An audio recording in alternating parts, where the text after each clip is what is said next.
All right, we have Sara Howanski on. Sara, what's up? Hey, what's going on? How are you? I'm good. I'm just drinking some black tea and some yerba mate at the moment. Yum. So That's so I'm kind of like have both at the same time. okay. So I have dandelion root tea and I Okay. have cucumber lemon water. This is my new motivational hydration bottle water. Oh, how's it motivational? It has times and Oh, motivational things on it, like okay. good morning you got for the when you're supposed to be finished, the water amount of water. I I'm mean, really hydration. I would hate that honestly. I would feel like Yeah. pressure to like, well, it's 6 o'clock. It I have to have it at this level. yeah, it's pressure. You're like right now, hold on, I'm low. Right. It's funny. You asked me.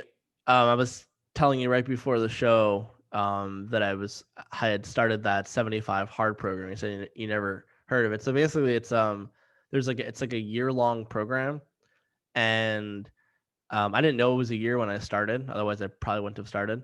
And the first part is called 75 hard.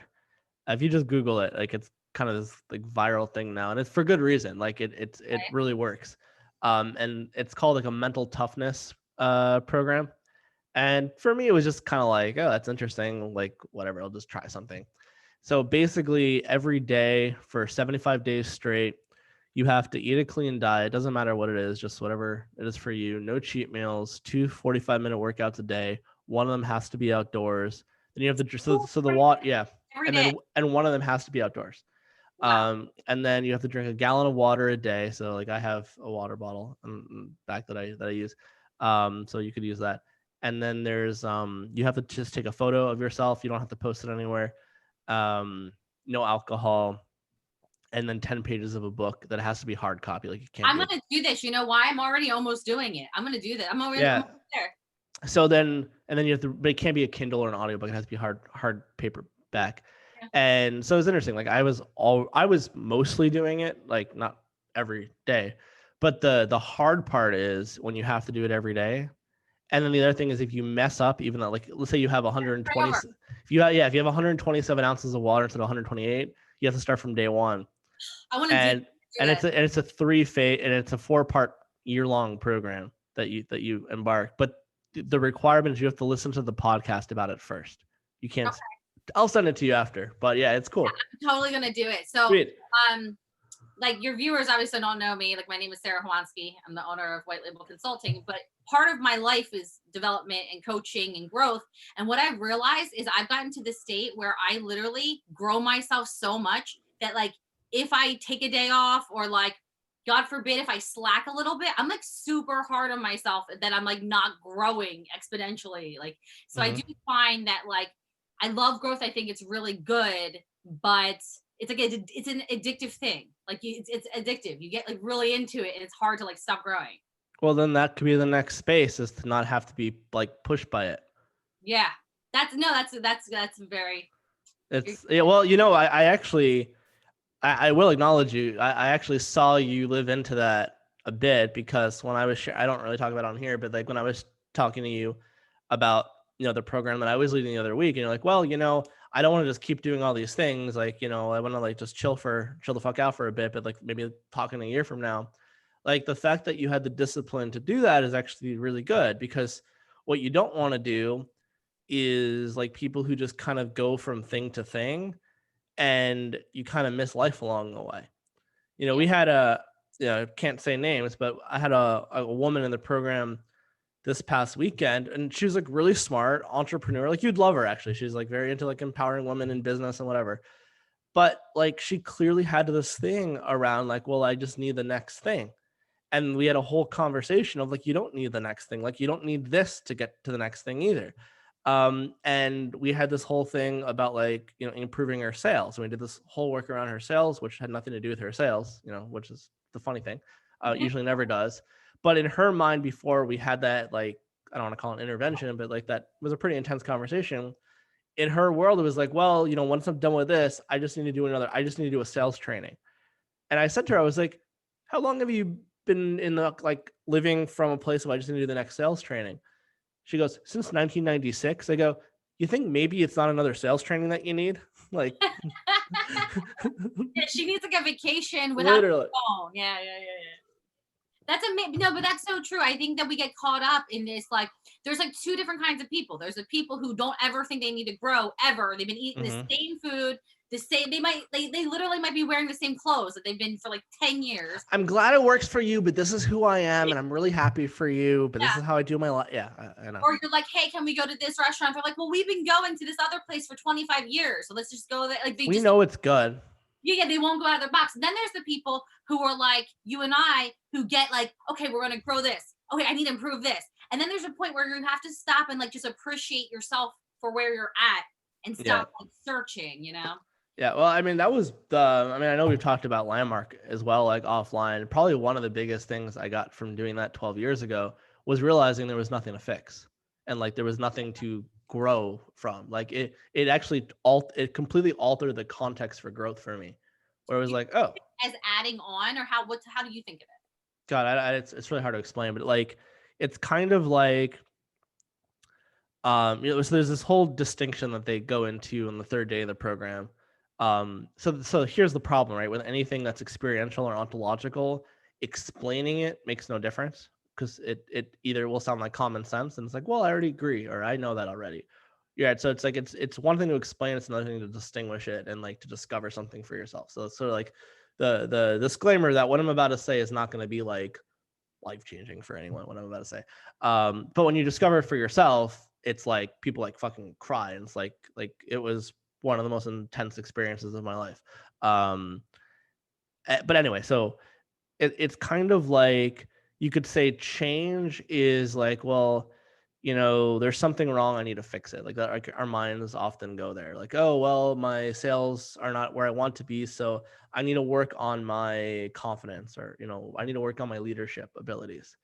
Yeah, so here's a good example. Leadership would be a great example. Most programs, they teach leadership as like, well, here's some things to practice to be a leader. Where the stuff that I teach or stuff that Landmark teaches would be, if you're committed to being a leader, it's getting everything out of the way. It's a deductive conversation. So there's nothing to learn, there's nothing to do, there's nothing to practice. Which is why I think when people go through these programs, they go, well, how did you get these results so quickly? You don't even have to practice this. It's like, I don't know. It's just kind of like breathing. It's like when your natural self-expression is what comes out of your mouth is your expression of being a leader. That's very, very different than I'm going to learn some techniques and tactics in order to be a leader. You see this all the time with like someone who's shy, right? Where I'd say a lot of these like programs, like, you'd go to, if you like, let's say you go to Tony Robbins, where I feel like he's sort of like the sort of mainstream of this, where it's like, I'm going to pump myself up to a peak state and like, I'm going to get shy, I'm a wolf. And like, there's all of that. And it obviously makes an impact. Otherwise he wouldn't still have business. But like with real transformational ontological work, you would have an inquiry with someone. It'd be actually often very low key. You wouldn't have to pump yourself up or anything. And something happens, like something shifts, and you don't necessarily have to know what happened, but it's like your shyness disappears. And then what's left is your natural confidence without you having to try. And so that would be transformation versus change, where change is I'm shy, so I'm going to try to fix it and grow and push my comfort zone and all that. Yeah. I see what you're saying. The difference is actually genuinely having a change, an actual transition internally, versus like forcing it a bit by like doing the action, saying the things. And now, granted, I believe in both. I'll tell you up front now. There's nothing wrong with either. It's just that often people have both worlds collapsed. Yeah. Or I think too, there's a big, and I've been thinking about this a lot lately. I think that there's a big like negative bubble around the word follower and a big positive bubble around the word leader. What I've found to be true is that the more I'm in business, the more I meet some people where I'm like, you should not be leading anyone. Like you should be a follower because the way you are would be better for that role. Then there's people you meet where you're like, why are you a subordinate? You should be leading. You really, so I do think that part of it's just being aware of what you actually fit better as. Like my mom is a great example. My mom is one of the strongest, smartest, sensitive women I know, but she knows she's a good follower. She doesn't like pretend to be a leader. She knows what she is. She's like, no, that's not me. Like, I'm not trying to, like, she's like, I just want to, do this. But because she knows that, she does it so well. And she's such a joy to be around because she's not trying to be something else. You know what I mean? And I think that a lot of people just like, I don't know, we all like think we're all leaders. I just don't think that's like, that's not even realistic to think. Okay. Yeah, I mean, I think speaking it from that way, I get what you're saying. But I would say the whole subordinate, right? Someone's superior, someone like that's sort of an outdated conversation too. I Like, personally think that being a subordinate's a good thing. I think that it's like, you ever see the movie with Ryan Reynolds and he's telling his daughter the stories of the girls he was with? no. Okay, so I forgot what the hell it's called. What's it called? It's such a cute movie. But anyway, there's a point he's running the campaign for like Bill Clinton or something. Like he's one of the people, and he's like new, and he has to get the coffee. They call him toilet paper guy because he has to reload the toilet paper. And his boss says to him, at some point, son, everyone has to get coffee. Yeah. And I love that because it's true. I think that, I don't know, looking back when I was a subordinate, I was happy to be there. I was learning. It was part of my growth process. Yeah, so I would say that has nothing to do with leadership or not leadership, because that's more I think a management conversation of, here's my title. And there's plenty of managers that are not leaders, and there's, you can be a janitor and be a leader of a company, and the CEO is not a leader. So there's a different context to it. It's kind of like if there's a large company, someone's will be a division, and something very magical seems to be happening in that division. And it just seems like when this one person's here, there's something that impacts the environment and people are all more productive around them. Yeah. Like that's the art of leadership. That's another thing that I think people have collapsed is leadership and management. And I would assert that I mean, I think it's the truth, and I don't like to say something the truth, but in this case, I think it's the truth, that the vast majority of leadership books on the shelves, like 99% of them, are just management on steroids. They have nothing to do with leadership, and there's just a lot of platitudes about it. Do you think you could be a really great manager without being a great leader? I don't know. What do you think? I think that, yeah, I think you could manage something. Some people are real task oriented. So I think technically speaking, you could be maybe not a great manager, but I think you could be a pretty good manager. Yeah, I could see that. I mean, I'm just taking a look for myself. I've never thought about it like that. I had a sales job once where I had two managers. They were very good at their job in managing. I wouldn't say they were necessarily great leaders, but they were good managers. Yeah. So yeah, there's certainly, I don't know if you could be a great manager necessarily. I don't know, but definitely I could see being a good manager, not being a very good leader. Yeah, and then how you were saying about before about like you could be like a janitor and be a great leader. It's kind of interesting because sometimes I do feel like some of the best leadership advice I've gotten from people who really weren't that powerful per se. No, it is powerful. It's just not like this version of not forceful. Like, right, you could say management is granted by authority, and leadership is granted by permission. Yeah, I like that. Yeah, I like that. Yeah, I mean, no one's like, oh, now you're the leader. You don't really. No one announces that. And also, when you if you lose if you stop having the permission to lead from the people you're being led, it's not like someone puts up a sign and says, okay, you're not the leader anymore. Yeah. And I've seen this before where I've worked with people like this, where that's happened to them. And then they resort to trying to use more force and management to get back to where they were. And it's like, that's not your access to that. You can get back to where you were, but your access isn't doing, more sort of, doubling down on what you're doing. So I have a whole discussion around this last week because I had some interns that we had to part ways because of, I just felt like I had failed as a leader because I gave them too much leadway and was almost overvaluing them to the point where I think I let it get out of hand. Mm-hmm. And I think I did that in a response to my prior leadership, which was really forceful and it was effective, but I wanted to be a little bit softer, I think, I wanted to try something a little softer. And what I'm finding interesting is I've seen a couple of things when I look back and kind of just like analyze what I saw, what changed, is that I do feel like some people do better in a softer role as a leader. They're really good at like the nerd, but they still can gain respect through nurturing and caring, and that fits them really well. Like, Yeah. No, for sure. For there's sure. other people who just can't, that just doesn't fit them as well. Like, Mhm. I feel like when I get to that place, I just get taken advantage of, and or people don't understand me, so they treat me in a way that I'm like, if you knew me, you would never do that. Like, so I do think that I'm weirdly realizing, as being a role in managerial and a leader, I have to really show up as myself in that role. I can't really make myself into a different kind of leader. Like, I can't. Yeah.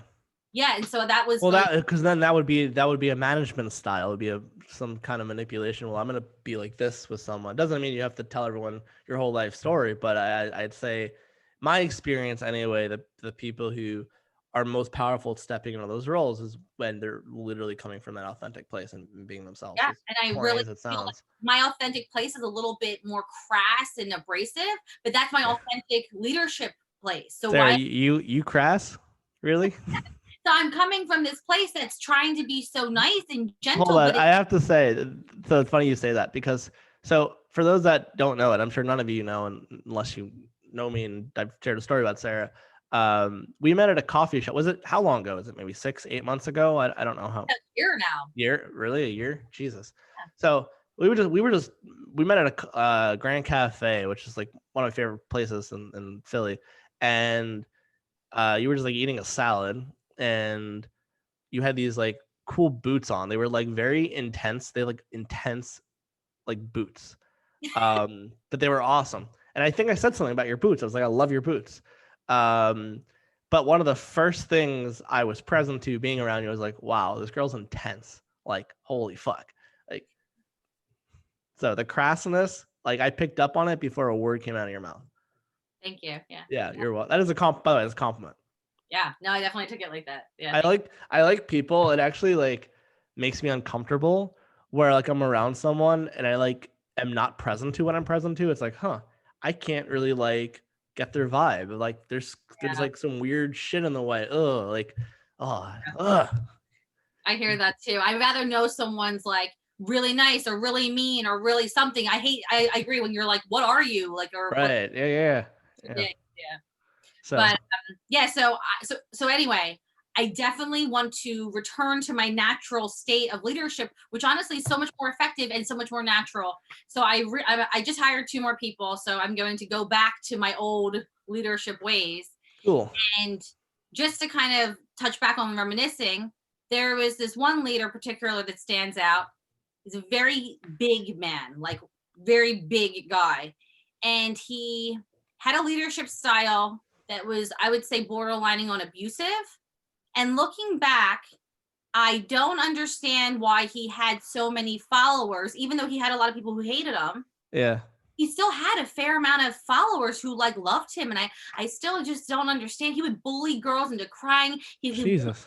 He wait staff like threatening to like commit suicide. Yeah, I mean that's not leadership in the way that I'm talking about it. I know, but that's his, I guess, whatever. But my point is, I don't understand how some leaders do that and how that happens where they still have a devout following. I just don't understand that. Yeah, I mean, it could be. I mean, there's no rule to that, but I mean, it could just be that underneath all that bullshit and domination and righteousness, there could still be some sort of authentic expression. Like, here's what I'm about. It's like even before, right? It's like if you're that committed and you're a visionary or like you're sharing something that you really at your core really value, and then there's all the fucked up like bullshit. I need to force my way into this.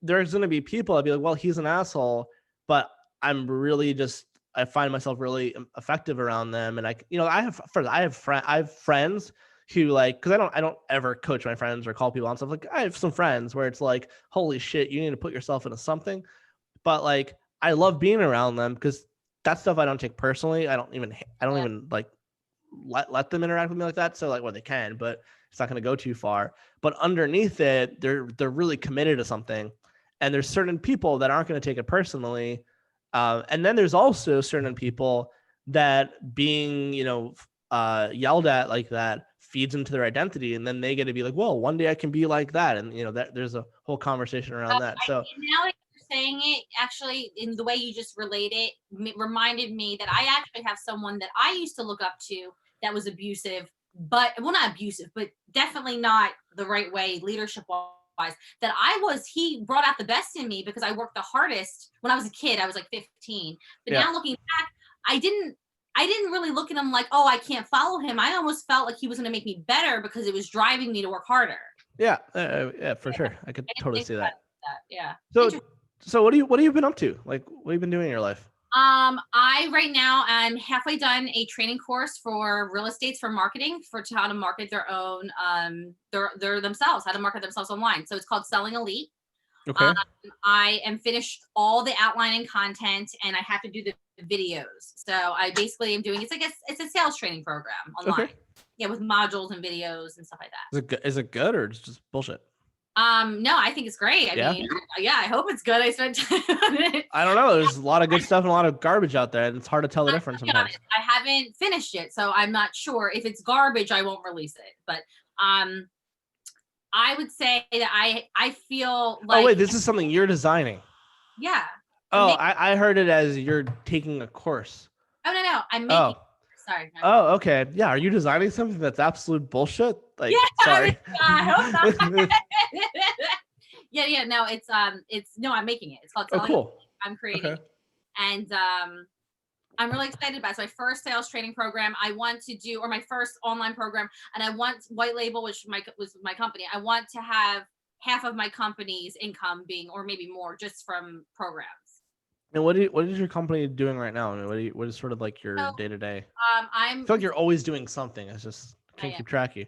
I'm a consulting firm, so we do everything from marketing, business coaching, strategies, process development. I've been doing a lot of process development. A lot of companies right now, since they've been home, are finding that their processes and systems are off because they're not like one-on-one with people. Mm-hmm. So I've been doing a lot of process development. We do sales. Basically, I meet with a high-level individual or business owner.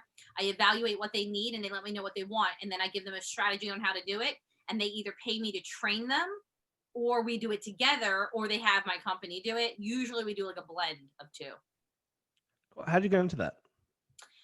So it's kind of a long story, but long story as short as possible. I started off in the career world in hair and makeup. I did celebrity hair and makeup. I had a company for 12 years. Mm-hmm. I ran 25 stylists.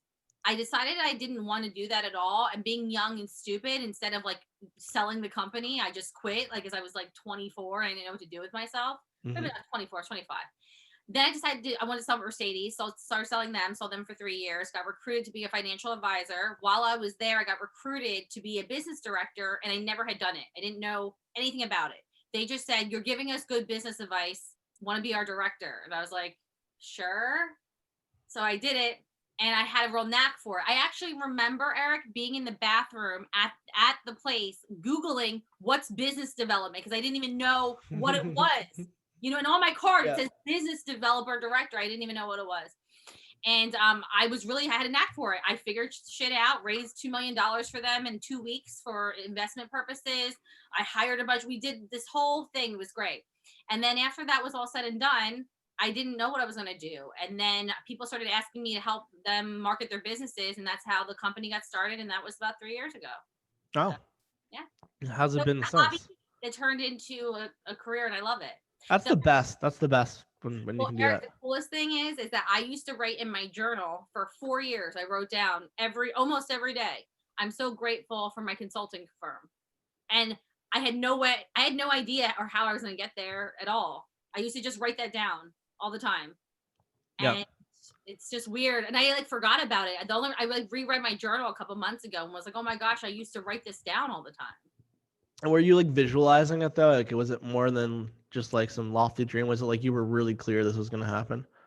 So I would say yes and no, honestly, because I was visualizing it a little bit. I always knew I'd have my own company. I always visualized this one space in my head where you go up the elevator's door open, and there's a really big wall of ivy, and there's a really pretty girl, and she's my receptionist, and behind it's one big open space, and it's open floor concept office with 100 people in it. Okay. So always in my mind. And we had like bicycles and cats, like office cats and sleeping pods, and it was really modern.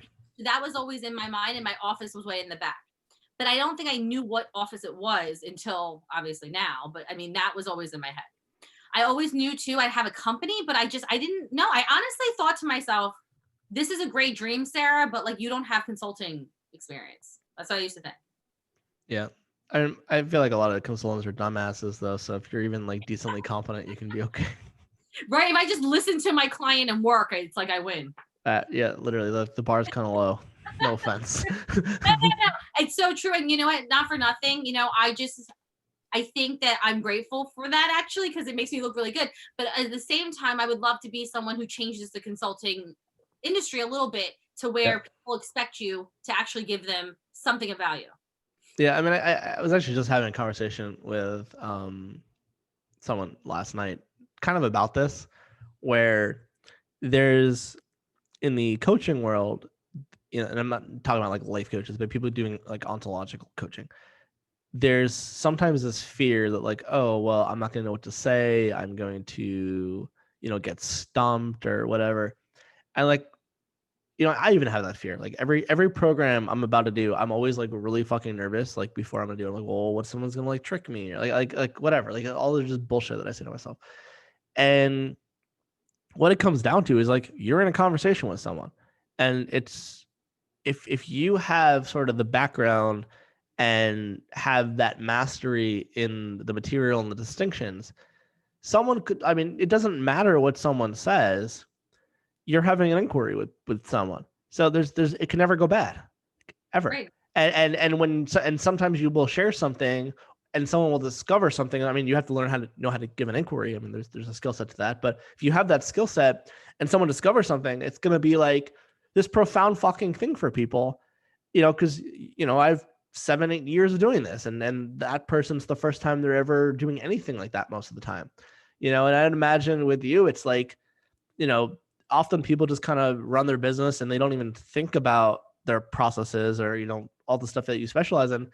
And the fact that you even have some experience in it, something that you might share, well, what about this? Or have you taken a look at that? And they'll be like, no, I haven't taken a look at that. And it's just like, to them, it's like, and to you, it's like, why the fuck would you have not ever looked at that? Like, yeah. So no, you hit the nail on the head. I think the reason why my company exists and is growing is because I think before it was something like this, for example, if you went to school, you knew what you knew, and then you had mentors and you read books, right? But now the knowledge is out there. I just have to, it's a couple clicks away for me. So when I was first getting into it, it was like, what do I need to know to make people more successful and run their businesses smoother and to market themselves better? What do I need to know? Make their business life happier. I do about an hour and a half of just development on myself every morning for the last maybe 4 years.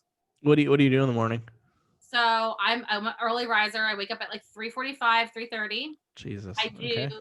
meditation What time do you go to sleep? around 8 or 9. Okay. Man, So okay. Yeah. I go to bed at 10 and have a nap.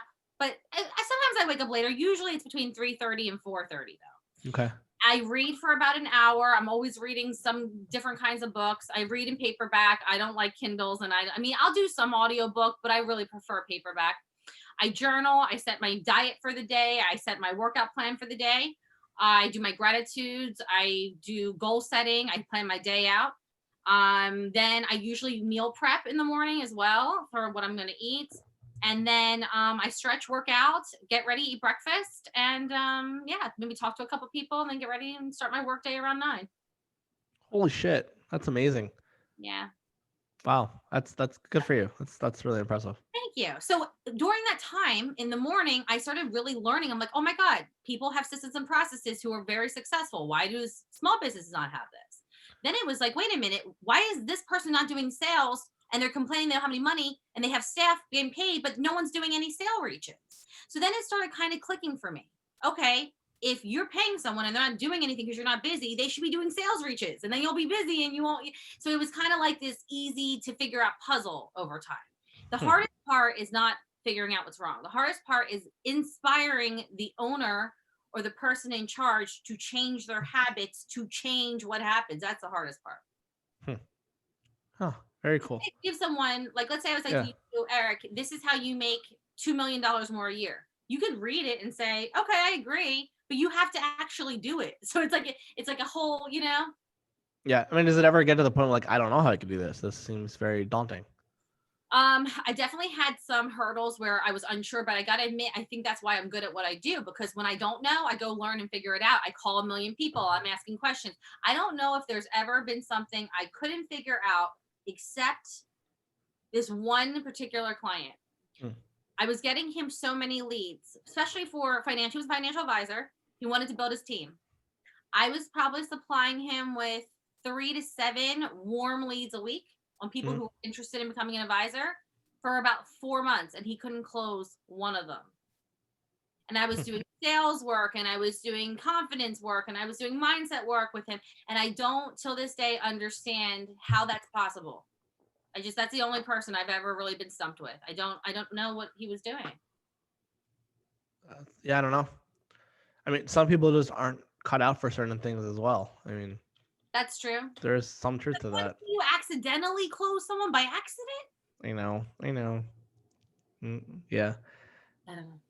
That was my only stump. But besides that, I've really been lucky. I once didn't raise $20 million, but I think that that's fair to say that that's not, I shouldn't be too hard on myself about that. No. Yeah. So, yeah. Interesting. How's your love life? It's really great. I have a new boyfriend. Nice.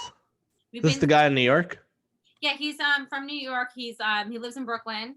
Okay. He's a psychotherapist, so he does a lot of emotional development, which is cool. Mm-hmm. He's very different. Actually, you guys would really like each other. I think I think you guys have like certain conversational ways in common where you guys would have good talks. I feel like cool. What I mean?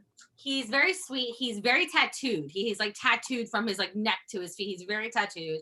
Are you into that with guys? Like, are you like a thing? Is that a thing for you, or it just kind of happens?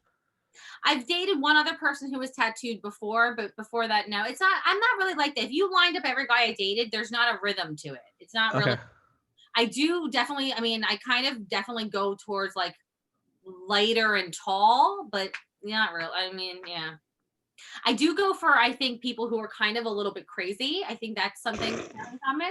Yeah, I do. I just don't really feel, I think very vanilla people just tend to, for me, they just don't seem very interesting. Well, I have a whole thing about this. If you want to hear my philosophy on vanilla-ness. Vanilla-ness to me is like, you're just culturally brainwashed. Like, it like, to me, it's like you have not done any like development. No, you don't think for yourself, or there's just less of that. Because what's vanilla in our culture is different than what's vanilla in another culture. And to me, vanilla just means that you're completely culturally conditioned. Agreed. And the less culturally conditioned you are, and the more you're just embracing and honoring self, the more crazy you, or intense, or whatever defense word people want to use on you, because it's threatening. It can be very threatening. Like, I wouldn't shock me, and I say this as a compliment. There's gonna be some people you meet in Sara, you will make them feel very uncomfortable and threatened, just kind of by how you are. I mean, for me, all the time, and all the time. It's like, but when I was younger, so the difference is, when I was younger, I used to be really insecure about it. I'd be like, oh, well, I said the wrong thing, or like, and that doesn't mean you just like, fuck people over and like just do whatever you want. I mean, you get what I'm saying. Yeah. But like, when you're just being yourself and have good intentions, some people are just going to take it the wrong way. And especially in today's culture, everyone gets fucking offended by everything. So like, even if you don't talk, then they're going to be offended that you're not talking. But yeah, so that's my theory, is if you're vanilla, you probably just aren't very in tune with yourself. I agree with that 1,000%, and that's why I don't really like vanilla people. I feel like it's like they have no personality. I feel like or if they do, it's very hidden and it's lost somewhere. Yeah, but there's crazy, like you're like psychological crazy, but most people I think are crazy aren't actually crazy. They're just themselves. I agree with that. I think that there's also a fine line between fun crazy and then like crazy crazy. I think that's a fine line. I think it's hard sometimes to decipher in relationships in the beginning. I think that women are Yeah. I think it's harder for women to hide when they're kind of crazy. I think men, it comes out later, which is what I've kind of noticed. Huh. Why do you Uh, think that is? I think because men, I think that men as a whole just don't show all their cards up front. It's just not the way they're not taught. Men are not taught, here, spill your emotions and everything you feel about everything. They're not taught that. Not saying that that's right. I don't think that's right, but they're not taught that. So I think men they kind of present like their best foot, then they'll maybe a little bit more. I think men are a little bit more by nature, um, patient about that kind of stuff. I Mhm. think women tend to be more like, this is who I am and you accept me for me. Women are more like that. That's not Yeah. a guy thing.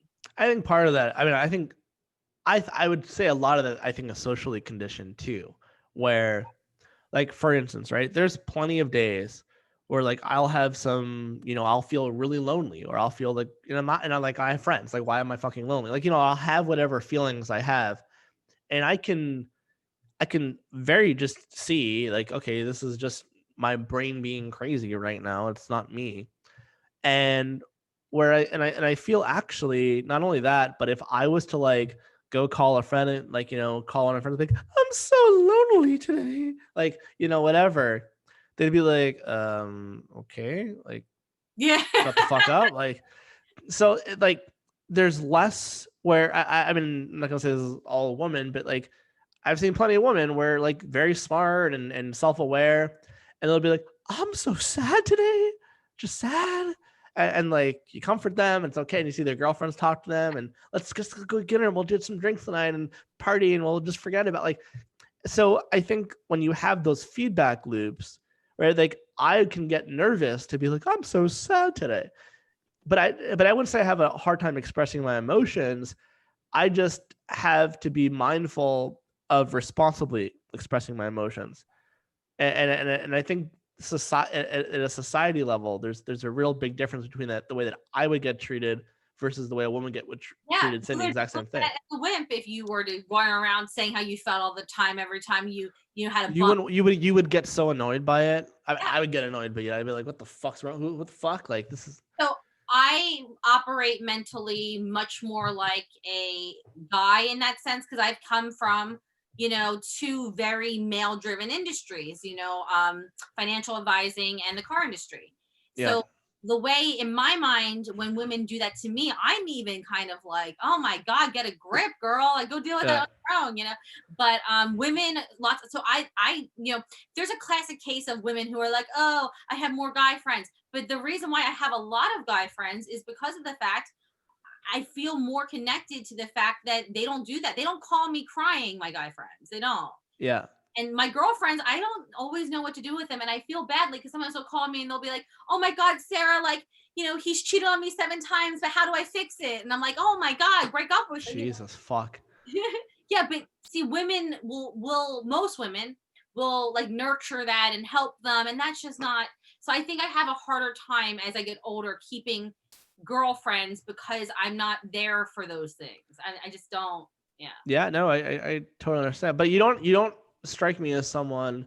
I mean, if you did, I probably wouldn't like you. But like, you also strike me as someone who's very feminine too. Right? I feel like you're strong in both. Yeah, Where I like have so, feminine side. right, like some women, it's like they almost disconnect from their natural femininity because they feel like, well, I just have to be this, powerful, strong, independent woman. And it's like, well, why are you single and hot? Like, Yeah. there's a reason. The reality of it is, if someone was crying and upset, I'd still cuddle them and love them as long as it was reasonable. Like, so Yeah, yeah, I definitely do see what you're saying. I'm a tomboy, but I'm also very feminine in a lot of ways. Like I'm the same woman who, like, like if someone was, I'd probably stop everything I was doing if I felt like someone needed me. But in the same breath, if someone was being a wimp about something, I'd probably be like, buck the hell up and get it together, So I think it yeah.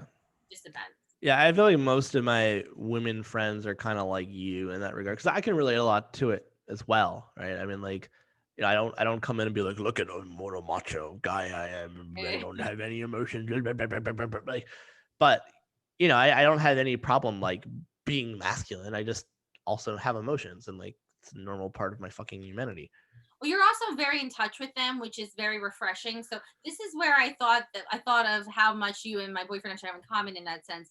My boyfriend's very in touch with his emotions to the point where I'm uncomfortable, but it's good for me. It's healthy for me Yeah. because I need to be shaken up a little bit in it. Which is And different. Oh, sorry. Go ahead. I interrupted you. I know he'll like, so sometimes he'll like be like, I'll say something, and most men that are real masculine, in society's point of view, I know would what you mean. say A, B, and C, where he will like be like, oh, so I'm getting that you're feeling this way, and he'll like mirror back to me what I'm saying and like try and he like does all these verbal practices I'm not used to. And Do you like that, or is it annoying? okay, so I don't want it to, because I feel like it would be weird if you felt like you were in a therapy room with him. I think that it's very nice sometimes, and sometimes it's like, okay, shut up.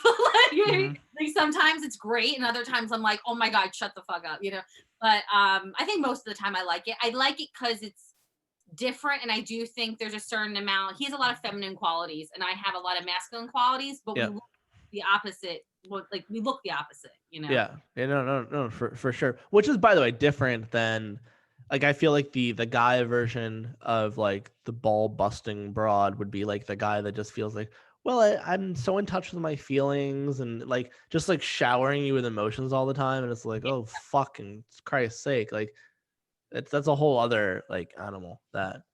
I've never had someone like that. Well, of course not. Yeah, I've had someone who was very emotionally cut off to the point where it was almost like pathetic. Actually, I will say, I feel like if you were really uncomfortable with like someone's masculinity, or like you had like all these defense mechanisms, I feel like you would attract a lot of guys like that. Yeah. Like to a T, if like a girl like you was dating a guy like that, it's like, wow, what is she like defending, or having to like, what kind of walls are there that this is like the safe, this is the safe option for her. Right? No, I've definitely done that before, and I looking back, he was so like emotionally unverbal that it was kind of like jarring, like to the point where like I'd be like, well, you like me, right? We've been dating a year, like, and he would just be like he wouldn't really. It was a very weird. That was probably one of the weirder relationships. He was really hot though, so that's probably That helps, right? yeah. How about you? Are you dating anyone? Not right now, no. No one I'm good. not. No, I wouldn't be dating them if they sucked. that's true, but you never know.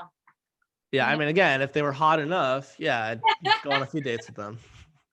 There's like a weird Richter scale in the sense that it's like hotness, intelligence. No, there is.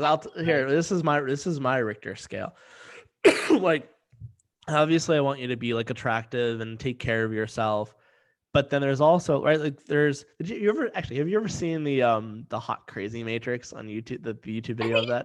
I think Oh I've my seen god, it. it's so funny. It's hilarious. You got to I never watched it. I like forget. you got to watch it. And then there's this one part where it's like the girl's like uber hot, but then like also like not crazy. Yeah, no, I remember. Okay, I remember it now. Yeah. And it's like that's a tranny. Yeah. And then he's like, "This is where you want to be at," and he draws it in the center. It's so fucked up, but so funny. It's true though. It's obviously. Well, that's why it's funny, because it's true. Yeah. Like the funniest shit, this is why I think comedians are so important in our society, especially today, because like I think the best way to fight against like the PC culture is comedians, because they're willing to say like the taboo truths that no one else wants to say, because now you get fucking canceled if you even like hinted something. I really hope, really hope that one day I just get like smeared on Twitter with this show and like, oh, cancel this show, it's horrible. Like, then I know this show is really successful. If like, okay, if so I want to cancel agree. I had this talk the other day. If you, anyone listening, have not been yelled at, told that you're doing it wrong, or criticized in some way of what you're doing, you're not doing enough of it. Because the reality of it is, when you start to make it, people start to notice, and there's hate. You will get pushback. Yeah. And it's like, if you're not willing, well, I think that's why a lot of people don't keep like going further and further, because there comes like, you're 13 years old, you do something, go, okay, I'm not going there again. Yeah. and then you live in your little fucking For bubble. example, let's say a housewife starts an interior decorating company and she starts taking pictures and posting it online and she's promoting it, right? She's Yeah. feeling good because she's making some and she's growing, and then all of a sudden she's making 20K a month and she's like, oh, I'm doing great. All it will take for some people is one friend, one acquaintance in her inbox to go, who do you think you are? That shit, what you do is bullshit. You never went to school. You're full of shit. That's all it takes for her to shut down sometimes. Yeah, yeah. It's like, well, yeah, it's not gonna work out too well. The Matrix though kind of works like this for me, Okay. where I really, really like really feminine girls and or really feminine women. I will be politically correct because I feel like that there's something more honorable. Like like a woman, because it's like Yeah. I don't want you to just be like immature. So like I like a very feminine woman, like Marilyn Monroe, feminine woman, right? Like the epitome, right? Audrey Hepburn, like a lot of these beautiful classic women. But then I also want you to be into like personal growth and be very intelligent, and like I can co-create projects with you and all of that, right? Which involves, you have to have like that developed masculine energy. The problem is most women I meet who are very good in that, I feel like I'm in a fucking business meeting with you. It's like, I don't want to fuck you. I just want to like talk about a spreadsheet with you. Like, that's not interesting to me. That's not romantic to me. I love romance. So to find someone who's strong, like really strong in both, I'm already working from a really small pool of people. Yeah. And then I want you to be attractive, which cuts it down even more. So it's like, Then you want to like I'm you. So then I'm already starting really fucked and completely handicapped, and I have to like and I just like came to accept it. It's like, okay, this is my pool of people. That's totally fine. This is what I'm attracted to, and that's it. So well, I mean, I do agree, but at the same time, I do think the fact that you own it will make you attract it faster. I think that you like the fact that you know what you're looking for, it'll be easier for you to recognize. it's very easy to recognize. I mean, oh, so then there's the other factor too, which is so one of my biggest flaws, you could say. It's a strength and a weakness. It's like a great strength and a horrible weakness at the same time, which I feel like is a lot of these things where like I'm very, very good at like seeing the best in someone. Like, oh, you'd really be great at this. And kind of like listening to them as that, and they kind of fulfill into that. But it doesn't guarantee they fulfill into that. It just gives you like the best chance. Like a lot of great athletic coaches, right? They speak to the people they're coaching, like, hey, yeah, you can hit a home run. And it's like, oh, okay. And then you start training to hit home runs, you can fucking do it. Right. So like the good athletic coaches are all really good at doing that. But the downside is you also have to like deal with the reality. So like if you are standing for someone or standing for something being possible and they keep not reaching into it, there's comes a time where it's like, okay, that's just not where you're at. And you may never be there and you're not going to change. Like, Yeah. so the biggest downfall for me is like I can see that someone clearly is capable. Like I know to my bones, like they are clearly capable. Doesn't mean that they're there. So it's like there have certainly been people where I was like, oh man. And then like, I talked to them 10 years later and they're like how I saw them 10 years ago, and they're married and whatever. It's like, oh, okay. Like I knew that was in you. It just took 10 years for it to like develop. Yeah. So having someone where not only can I see what's possible, but they're genuinely actually there in their life. It's not like a pipe dream that one day you'll be like that. Because I don't want to be with a partner that I feel like isn't, I hate this. This sounds like a dick thing to say, but like at my level. Yeah, no, I think that that's a fair thing to say. I don't think it's a dick thing to say. I think that it'd be different, I think, if you weren't doing the work involved, but you do the work involved in self growth and you do the work involved in your career. So Yeah. you should, it makes sense because, like, okay, so let's say hypothetically you're with someone who's really gorgeous and cool, but she's not doing that work. She's waking up at 10 o'clock in the morning. She's not working out, but maybe she's naturally hot, but she's not working out and she's not reading. And when you guys talk, she has nothing to add. How would that even last? It wouldn't. Well, the 10 in the morning thing, I would have no problem with because I get up at like 10 in the morning. So, You but know, I also go to bed at like 2 in the morning. So, well, that's different. But you know what I'm saying? If someone was like, if they were like being lazy, yeah. Yeah. I know exactly. There's a difference between, right, having a great lifestyle, right, and just being a lazy fuck. Exactly. There's also a huge difference between like, okay, so you go to bed at 2 a.m. but wake up at 10. That to me still means that you're like a go-getter because you're going to bed at 2 a.m. But what if you were going to bed at 10 a.m.? Hold on, Sarah. I just will say someone's just I'm watching like Netflix. It's not like I'm not doing work all the time at 2 in the morning. Well, yeah, but also too, what if you were like going to bed at like 11 and waking up at 10? Like, you know what I'm saying? So there's a big difference. There would be an issue. Yeah, like what are you doing? Like, Yeah, why are you sleeping for 12 hours at a time? And mind you, look, I'm by no means like perfect. I'm just saying I think that would be kind of weird for someone like you, because you're very motivated and you yeah, seem like do a lot in your life. I don't know if I'm motivated. I just have like I'm clear kind of like my missions. But I think motivations. I hate that word honestly. It kind of makes you want to puke inside. Because like motivating someone like motivational speakers, right? It's like, you know, one of the worst, like, you know, for a company, hiring a motivational speaker is like the biggest drain of capital. Like you feel good for like a few hours and then you go back to the way it was. Like anyone that's doing something sustainably, it wasn't fucking motivation that took you there. So I'm like, ugh, I hate that word.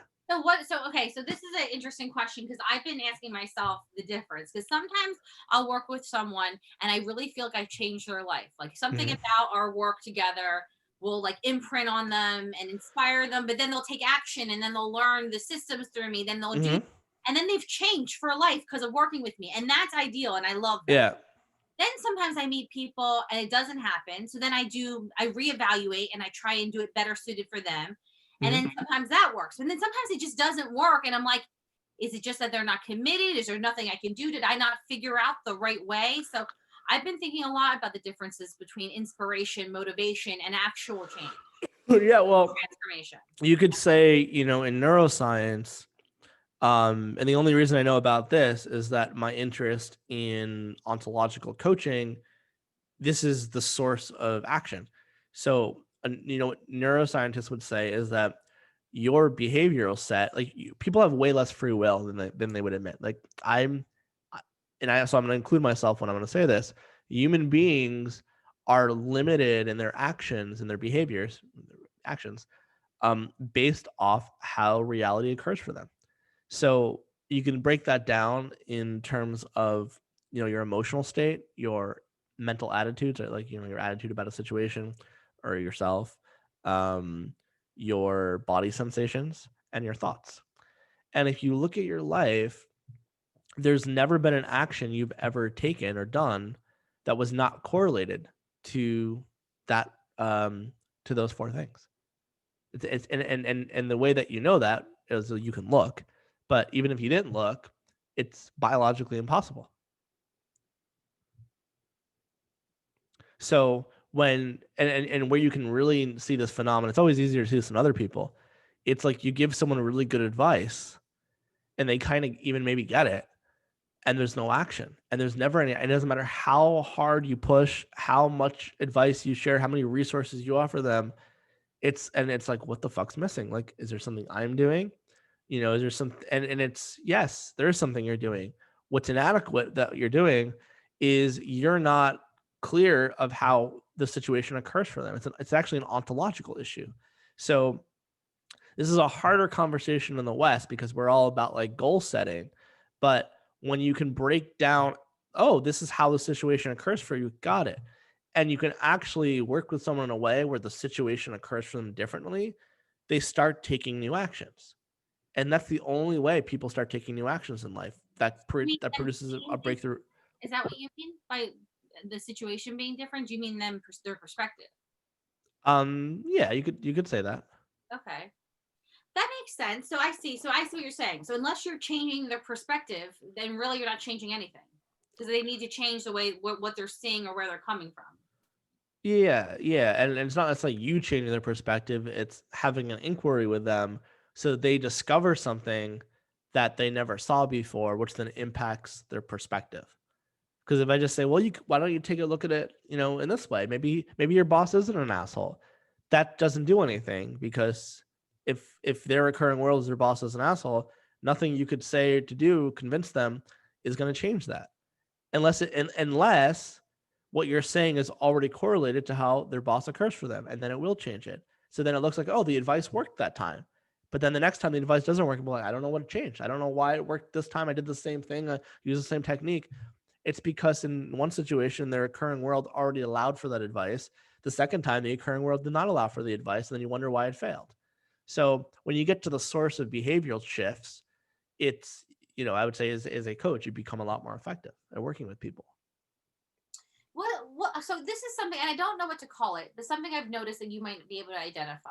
Maybe, I don't know. That happens with people in general, Uh-huh. that they get like obsessed with something, either being right or being wrong or being a certain way, Mm-hmm. regardless of how extreme or ludicrous it is. Mm-hmm. And they're willing to double down and like lose things on it, Yep. because to prove themselves right or wrong. And so why do people do that? And more importantly, how do you get someone shaken out of that when they're doing something that's bad for themselves or their business or their mindset? Because some people get so latched on to these ideas or these certain things. Yeah, well, everyone does that. I mean, it's very human, and Yeah. everyone has that mechanism. You can see it in others. You can never see it in yourself. If you saw it in yourself, you wouldn't do it anymore. Oh no, I know So to do it. I know, and I know when I'm being like that, but I think it's only because I've been studying it the last year. yeah, but knowing makes no difference. So like knowing why. So I was gonna say like knowing why you do something. Like I love in the Landmark Forum. They always say, well, knowing makes no difference. Like understanding is the booby prize. Is what Werner Earhart would say. Like the having someone stop doing that never comes from knowing more. You can go read a lot of self-help books and know more about why you do that, and the mechanism. It doesn't change anything, or it's at least limited in what it does. Yeah, But you could say that. But you could say that human beings are fundamentally about being right and looking good. So, and it's a survival thing. So, most people, their behavior is literally driven by looking good or being right, and they're stuck to that. And I've literally have seen people, including myself, who spent 10 15 years taking actions based off looking good and being right, thinking that I was following my path and being authentic and self-expressed. So I that's like a whole other conversation to unpack, and you can't really. There's no answer. So it's like if I was working with someone and they got stuck, and we had a whole conversation around that, like they could get unstuck. It could take a day, it could take an hour, it could take 5 minutes, but just explaining the mechanism doesn't really Yeah, make it. no, I haven't really found a way to. I don't know. Now, granted, I obviously don't control people's minds, but I would love to find a couple different tactics to kind of help people get out of their own way when they get stuck. Yeah, well, it's not going to be a tactic. That's the thing. It's like, if good coaching, so it's like I think even in our culture we have things like, I call it, like for my consulting business, I say, oh, I do consulting, even though I'm not really doing, like, I'm not doing consulting at all. At all, I don't do any consulting. But I can't say I'm like doing ontological coaching, because like people don't know what that is and they get weird about it. So you just say you're a consultant. But people, I think, at least a lot of people, have consulting and coaching collapsed. And consulting is more like, let's examine your strategies, let's look at your processes, let's look at your systems, how are we doing things, what's our data manuals like, let's look at our actions that we're taking. Like, a lot of that's in the consulting world, and that's great. Because obviously you can be a very good consultant, where coaching, you're not giving advice to people or telling people how to think or what to do. So the really, really good coaches are not using technique. It's like the really good boxers aren't using technique. Now there's like, we know there's jabs and uppercuts and all that stuff. But once you sort of get fluent in that, you then let it all go. The really good boxers let it all go. They're not formulaic about anything. Musicians know this, right? It's like if you want to play guitar and you want to be a really, really good soloist on the guitar, electric guitar, you first learn all these scales, and you learn scales that are like ridiculous. Like there's like that sounds like the Egyptian scale, like all these weird scales you can learn. But then once you learn all the scales, you let it all go, and then you can naturally improvise, and you're not using a technique. It's not like, well, I did this technique and this is what worked, because sure, it worked in the moment, but that was more of an expression. So I see what you're saying. When I get to the point where I can master what this situation is, it won't be a technique or a tactic as much as it will be depending on the person, and it will naturally flow from me because I'll be that good where I can meet with someone and know what they. yeah, Yeah. So it's like I just it's very dangerous to start thinking from tactics. It's like, I've actually had people ask, because I've done a lot of these podcast interviews and I did college radio. I think I'm a pretty above average interviewer.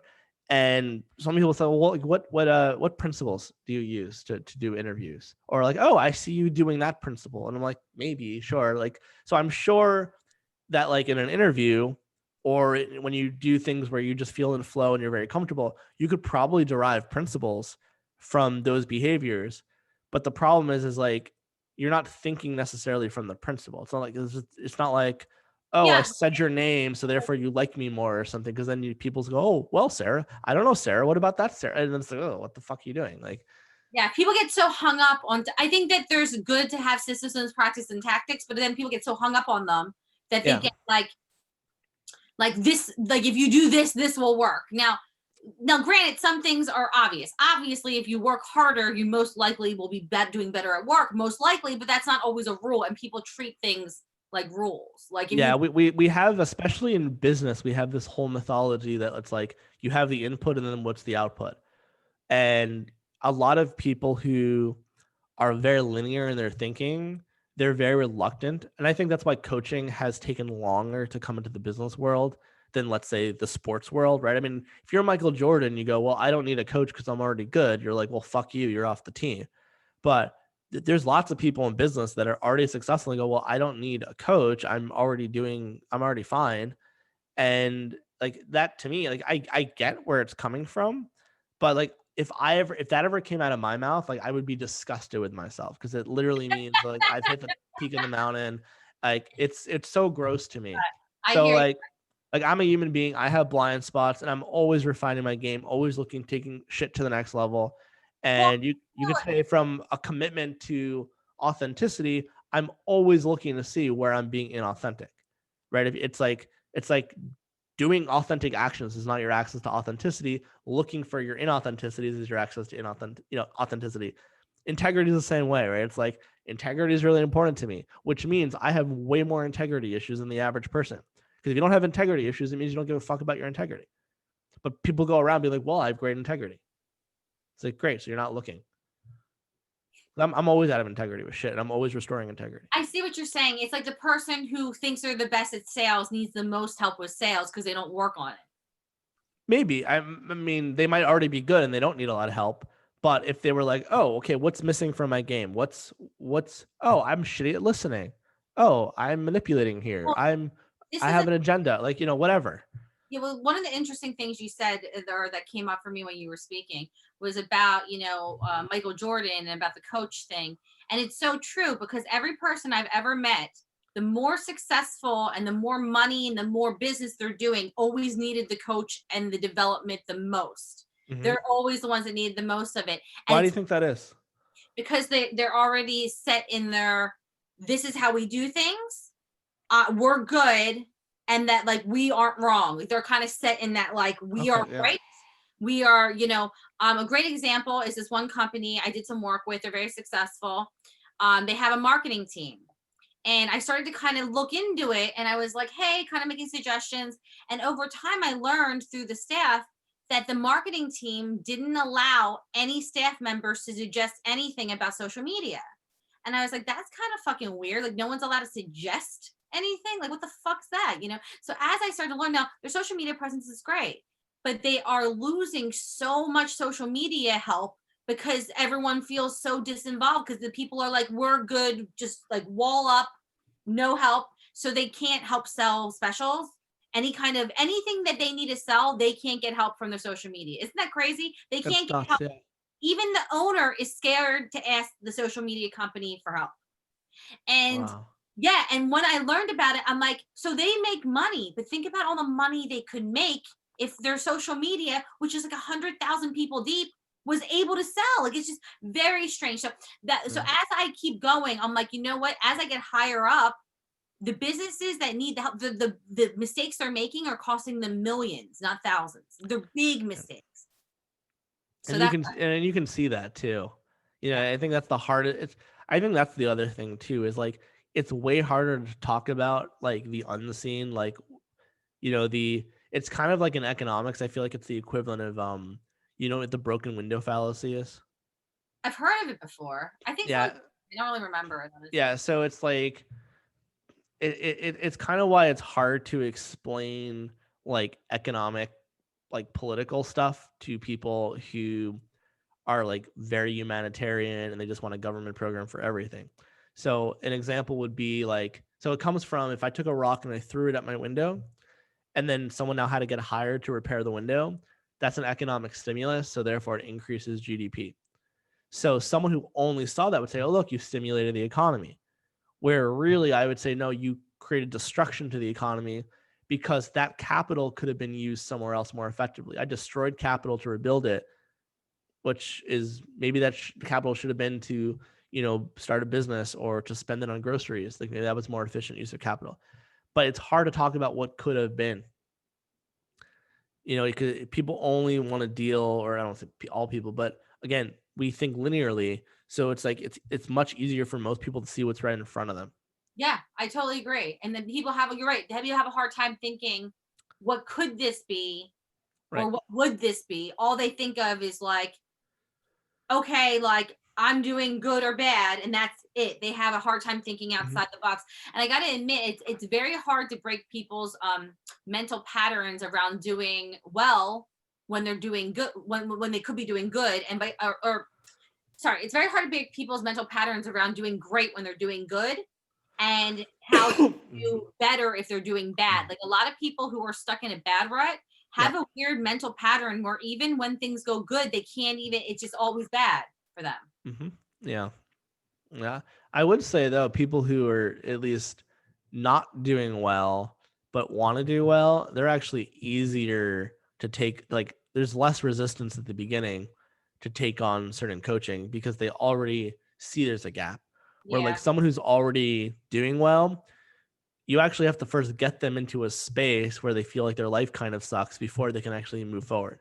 That's actually fair because the pain of not getting changing is worse than changing. Yeah. A lot of it has to do with like, I walked into a restaurant once and asked the owner point blank if if she wanted to sit down with me because I would love to do some development and marketing for her restaurant. And the woman said back to me, "No, we make tons of money here. We don't need any more sales. We're good." And then found out 3 months later they had to borrow like $20,000 for someone to pay the rent. Then they had their bankruptcy. And to me, the thing that irks me the most, not that I could have definitely saved them or anything. No, I get it. Me is that she didn't even just say, you know what, let me just hear what you have to say. For all her and I know, I could have given her the connection or the idea that saved her whole entire restaurant. I just think that it's so crazy that she was more into her salad she was eating and not getting help than just listening to me for 20 minutes. That's human beings for you in a nutshell right there. I just couldn't believe that. I thought that was nuts. Yeah, I can still not, but like the amount of times I've had an experience like that, at least 1,000. At least 1,000. Yeah, that's every single time, my mind is blown. Like I never get used to it. Ever. Yeah, because you're like, why don't you just ask someone for help? Like, yeah. Well, again, there's something about the way the situation occurs for them that if they do ask for help, it would only be within their box of awareness. It's why people do Tony Robbins but not Landmark, because Tony Robbins, even though he has an inferior product, has a product that's in the box of the cultural awareness. People exactly what you're saying. If it's not in their comfort zone already, they don't want to. So Tony Robbins. No. It's not in their box of awareness. You can do something that's uncomfortable, but you still see it possible. Yeah. See, if I say, hey, I want you to do this Tony Robbins thing, and I'm not actually bashing Tony Robbins. I know it sounds like that. I love like, hold on, I actually have one of his books right here. So it's like, I just read Unshakable. I love it. He's a great author. He has a lot of great stuff, but he's not doing transformation. But what he's doing is sort of this combination of like motivation with neurolinguistic programming. And there's a bunch of stuff there, which is fine. It's just, that's what it is. But for someone who's like, oh no, I would never do like an ontological program, a lot of them, they actually would do Tony Robbins, and they don't go into it thinking it's going to be comfortable. Actually, I think most people go into a Tony Robbins thing thinking it's actually going to be uncomfortable. But the thing is, they can understand pumping yourself up and getting into a peak state, and it's more painful to have loss than there is to get pleasure. So like you can kind of understand some of those principles, and you can read one of his books and it kind of makes sense. Where if I start talking about, well, actually your access to effective behavioral shifts is altered in the way that a situation occurs for you. All right, I'd just rather pump myself into a peak state. Like that sounds weird to someone, that you're talking about the occurring world and how reality occurs. It just sounds like bullshit to people that have no even awareness like that. And so what I would say is true with most human beings, if something is outside their box of awareness, they come at it like it doesn't exist, or it's just not in their right. It's not in their realm. So what you were doing with that woman, even though you were saying all the shit and you saw the opportunity in her world, it was like what you're offering doesn't even exist in her world, so she can't hear it. Yeah, no, that makes a lot of sense. It makes a lot of sense in a lot of ways, because even people with fitness are kind of like this. Like people people are like this in a lot of different ways, I think, where it's almost like that's not even an option in their mindset. They don't even let it. It's not an option for that to happen. Yeah, well, here's where you can see in fitness. look at parents with athletics, right? Yeah. So there's something I've looked at, and I'm not sure this is the truth, but I think there's truthiness to it. So you often see a lot of professional sports families, right? Like it's like Peyton Manning, Eli Manning, and then Archie Manning, before. And you see a lot of these like multi-generational professional sports athletes. Now, we all know statistically the odds of you becoming a pro athlete in anything is like close to zero as it comes. Like for you to be a professional Major League Baseball player is like nearly impossible, even if you're good at baseball. Yet the amount of generational athletes is like there's way more of them than there should be. So yeah, sure, genetics does play a part in that, absolutely. But if it was genetics that was the culprit, you should actually see this way more, right? Because if you just had the genes for it, then you have the basketball genes, go play basketball. Okay, sure. And it doesn't work like that. So what I've thought, and my theory is that really good athletic coaches and milieus and environments, there's a certain way that their coaching occurs for them. So I'll give you a personal example. I played Little League baseball. I played Little League hockey and was asked to be on the travel team, where I said no. Now, hockey never occurred for me like I could be a professional goalie, even though I had the hand-eye coordination for it, and my coach told me I did, and he was a professional hockey player. To the point where I'm like 9 years old and I'm blocking some of his shots, hitting, at the hardest possible against me at the net. Like clearly I have potential. But I said no to the travel team because I was nervous. But what was behind that is I never saw myself as a professional hockey player. Yeah. So I wasn't living into that. I was living into, well, maybe I can be really good on the travel team. So if you live in a milieu where it's like, hey, I know we're going, you're not going to go play T-ball if you're in a baseball family. You're getting like a great pitching coach at like 6 years old. It's like, hey, do you want to play for the Yankees? Okay, we need to work on this. And as a 6-year-old, you're going to want to work on that because you have a certain vision for yourself already. Yeah. So it's kind of mixed in, being in your wheelhouse or your box, mixed in identity, like what you identify with. Yeah. As well as also marketing came up for me when you were talking about Tony Robbins, because one of the things I always preach about marketing is sometimes you market just to become familiar. So by the time someone's ready, they feel comfortable with your brand. Yeah. So like Landmark doesn't do marketing the way Tony Robbins does. No. And Tony Robbins does marketing in a way where everyone feels like they know the guy. You feel like everyone feels like they know Tony Robbins, like you feel comfortable. Mm-hmm. So if someone's kind of dipping their toe into the water of growth, they're probably going to go to Tony Robbins first because they just feel like they know him. So they feel like less intimidated. Yeah, for sure. So I think that there's a weird mixture of the box that you have, your wheelhouse, your identity, what you identify yourself with, and then also the marketing behind what product or place or what you're going to do, who you feel comfortable with. 100%. Yeah. So, and, and to give credit, I mean, I can tell you that, I have tremendous respect for the staff and Harry Rosenberg, who runs Landmark, but I know in one of the concerns there for them is they don't ever want it to become about a personality. So, if it was Harry writing a book and being on YouTube and people got comfortable with him, it could actually destroy the work. Look, if something ever happens to Tony Robbins, that work's gone. It's not his coaches taking over. What Landmark, in my opinion, should do is make it about the team.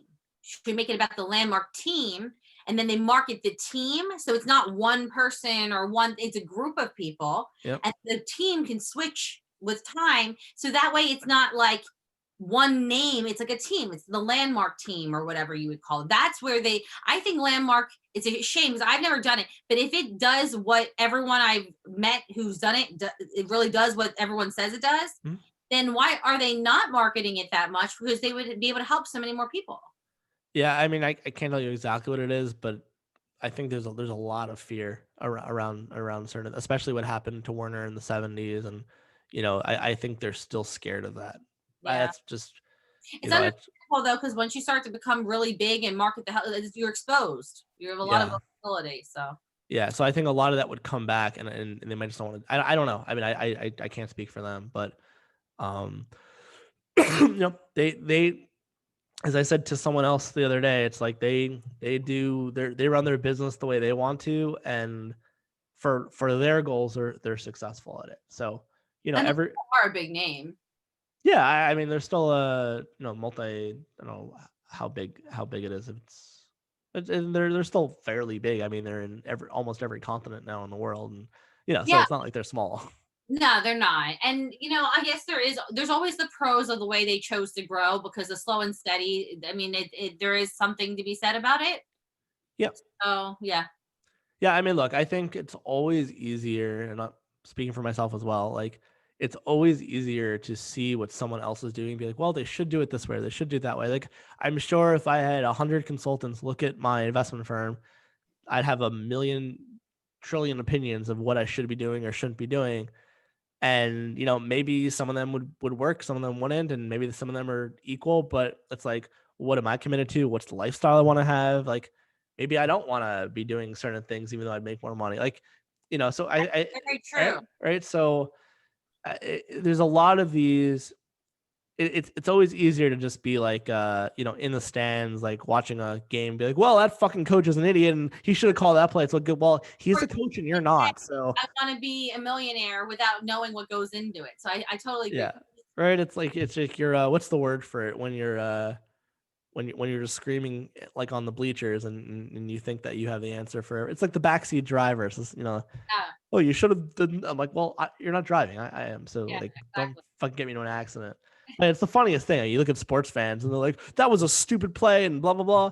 It's like, great. So then go and be a coach. Like go for the job. If you think that you're smarter than the coach for the Boston Red Sox, and then go try for the job. Like, I don't know what to tell you. That's one of the things I really tried to. I definitely changed. When I was younger, I was very much like that. I just blurt out things. But over the past 2 years, I've really tried to not judge people like that. For example, let's say someone, I don't know, like gets fired and loses their wife. I really try and not like think, oh, well, it's probably because of this and this. I really try and just think to myself, like, okay, well, hopefully he gets back on his feet. Like, okay. Well, I mean, so I don't do that. I mean, I certainly am judgmental as fuck, and I still think all that stuff. It's hard not yeah, I don't. So, I mean, I still think all that stuff. I just know that most of my opinions are worth shit. Yeah, I really have been doing better with it, where I'm just like, like they probably have other stuff going on, but I do think, or even like, let's say someone. We got to wrap it up in like 5 minutes, by the way. Just okay. Cool. If someone cheats on my friend, I used to just be like, that whore, blah, blah, blah. I try not to do that now. I really try and just be like, okay, it just wasn't meant to be. I'm trying to come from a less judgmental place. Yeah. Well, you can still be judgmental and just not, well, you can still have judgments and not be judgmental about it, is what I would say. That's true. I think it's hard for me, though, just with what I do for work. I think it's just hard. Yeah. Yeah, well, I have to genuinely like my clients, so yeah, it's hard. Do you want to work with clients that you don't like? So I don't. I have. Mm-hmm. No, that's not true. There was only one, and I did not like him. He just wasn't. He was very difficult. Yeah. He's the kind of person I gave him sales, and he was aggravated because they came the wrong way. You know what I mean? God, Like, it's one of those people. I handed him 37 event leads. Do you know how much money that is? No, but it sounds great. 37 event leads, and he was pissed because he said they came in too fast. And then, yeah, it was just like, oh my God, I don't know. He yelled at me about it. Getting back to it, I do. You know what it reminds me of? It's like there's always been people that are like not satisfied, right? Like I've certainly met people that are like, well, or I saw here's the more threat. So here's the general rule of thumb. I think the more outside the box something is for you, the more threatened you are by something, the more you're going to do that. Do you agree? Do you see that? Wait, hold on. Say it again. The more outside, Like the more something outside the box is, right? It's like you gave this person like 37 event leads. There was probably something like in that person's space of like it's not possible or like it's just like not. And it upset him. Right. So it's like threatening because it's like there's something new in the reality that's not fitting your model for reality. So you have to reject it. Look, it's the same thing. Yeah. Well, look, I'll use Landmark as an example because we were just talking about it, and that's one of those things where like for the average person, it's outside of their box, so they're already going to feel like either completely apathetic around it or threatened by it. It's usually one of the two, and then then they'll be like, well, it sounds great, but I don't like the way that this person said this. It's like, then fucking ignore it. Like, I don't know what to tell you. Like, I don't like, believe it or not, there's not like, I didn't like everything about my forum leader. I thought, and I don't like every single thing about every single event. Way. Yeah. It's like, I don't like everything about you, Sarah. It doesn't mean I don't want to like talk to you anymore. And you're not going to like everything about me, but like, that's the point is like, if you were like not in my box of awareness, right? Like if I was like very threatened by you, then I could probably find something I don't like and be like, well, I can't talk to her because of blah blah blah. Yeah. And then I'd have like a justification, right? And I get to be right. I have my point of view about it and look for evidence to be right about it. So people do that shit with like, I mean, to me, that's like a telltale sign. I shouldn't be working with you if you're gonna do that around me. I think that the people who do that a lot, it's a shame because I don't know if they'll ever even notice how much they missed out on because they chose to be like. Yeah, that's really sad thinking about it like that. Yeah, think about all the opportunities in dating, I know, money, success that they've missed out on. Yeah. Anyway. Well, on that morbid note, before we go, if someone give me your I would love for someone, if someone was listening and thought they could actually use you for business, if you what's kind of the spiel or like the thing, like how do you market yourself? Like what do you say to people that they're like, oh, I really want to use you? I mean, because there's a lot of consultants out there. So like why do people use you, do you think? Why people use me? It's definitely because of no matter what your goals are in business or in your career, we'll sit down and strategize how to take you to your goals together. And it's very efficient. There's no magic dust about it. It's hard work. Roll up your sleeves. It's very old-fashioned work. I mean, obviously it's all virtual. It's all social media driven, a lot of it, but it's not frou-frou. And I think the reason why it's easy to work with me is because the things I'm handing people, like this is what we're doing, it's very relatable. It's all things that they are familiar with. It's nothing that's anyone could do the things that I do with my clients. Anyone can do them. It's just about doing them. And then I would say the other part is the way I treat my clients. I do not let things slide when I hold them accountable, and I am as much of a coach in the very strict kind of way as I am nurturing and caring. But I am very this is what we're doing, and if you're not, and I'm on your ass about it. And I think that people really appreciate me showing up for them, not just trying to yes them to death, really being there and giving them honest feedback. Look, yeah, you're a cool fucking human. Thank you. Yeah, thanks. What's your website? Just plug your website. It's www.whitelabelphilly.com. If people have like certain questions, like if they don't know they're fit, can they like reach out to you and be like, hey, I have this thing. Can you just like talk to me about it and see if So there's anything you do? anyone who views this show at all can text me or call me for a free consultation on your company or business. It's usually about an hour to hour and a half. My cell phone number is 267-582-0334. And yeah, that goes on forever, always. Now, if they spam you with like Viagra ads, do you block them? Yeah, I mean, I do. Okay. But Okay, cool. if they feel the need to do that, that's that. Then just text that to me then. I appreciate the hustle. Yeah, for sure. All right. Well, hey, it was good chatting and catching up.